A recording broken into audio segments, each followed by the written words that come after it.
สบายดีเอาคลิปนี้มาต่ออีกเนาะไปหล่อถึงแถวทางงอนว่าอยู่ก็เป็นทางที่บ่แม่นทางเส้นทางรัชเก่าเนาะไกลกระทรวงใหม่มาประมาณนี้ทางโค้งกำลังสิไกลลาดกล้วยเป็นไฟแดงลาดกล้วยแล้วเฮาสิไกลไปเลยทางงอนเนาะรอเบิ่งถนนหนทางตอนนี้ก็เวลาประมาณ 3:30 นเข้ากับว่าจะเดินทางไปเข้ามาบางคือเก่า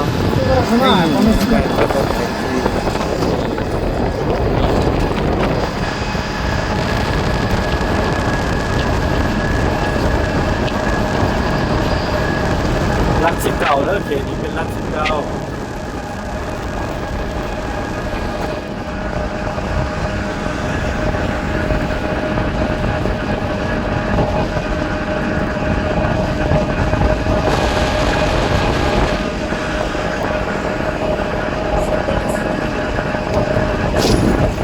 จุด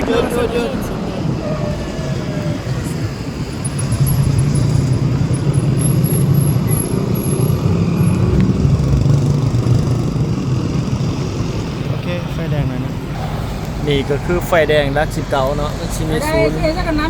เปิดเทคนิคโฟโตโซน Brother, what is this place name? รัก19 Budina Lak Kipsau kita ni. รัก19 Lak Sip Kau. อันนี้ตลาด Lak Sip Kau. ไฟแดงลาดกล้วยออกไปทางนี้ลาดกล้วยเดี๋ยวคัวไปแต่ว่าเขาสิไปซื้อไปทางงอนซื้อทางนี้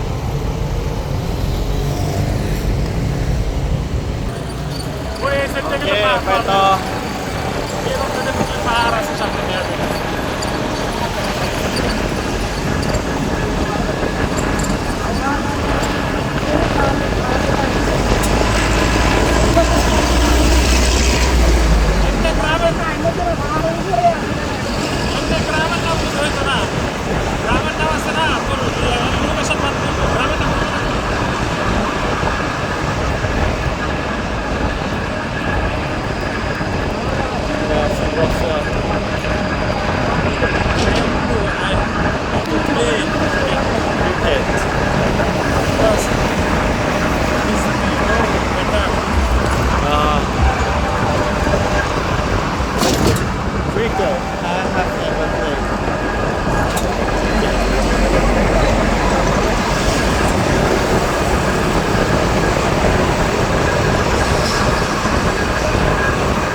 อยู่แถว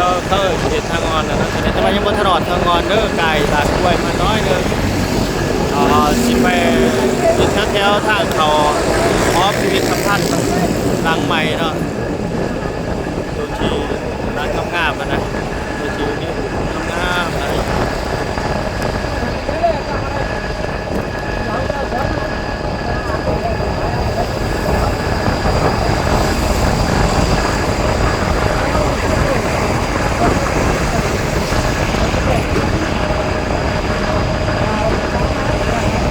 ก่อนแห้งเนาะ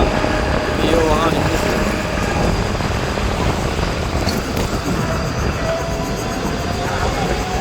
สิวิว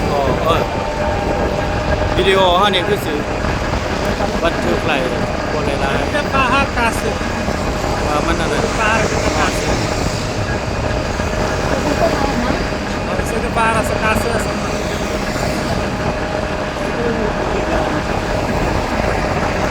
Kita misalnya kan.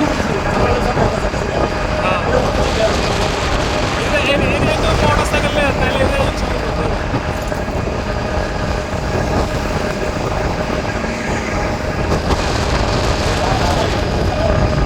โอเคสิจบคลิปไปเพียงซ้ำนี้ก่อนเพราะว่า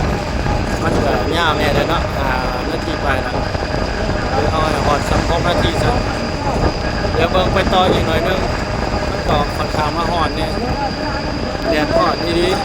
ๆอยู่ข้างหลังรถนะรถบ่มีทางถ่ายทางเนี่ยถ่ายคลิปให้พี่น้องเบิ่ง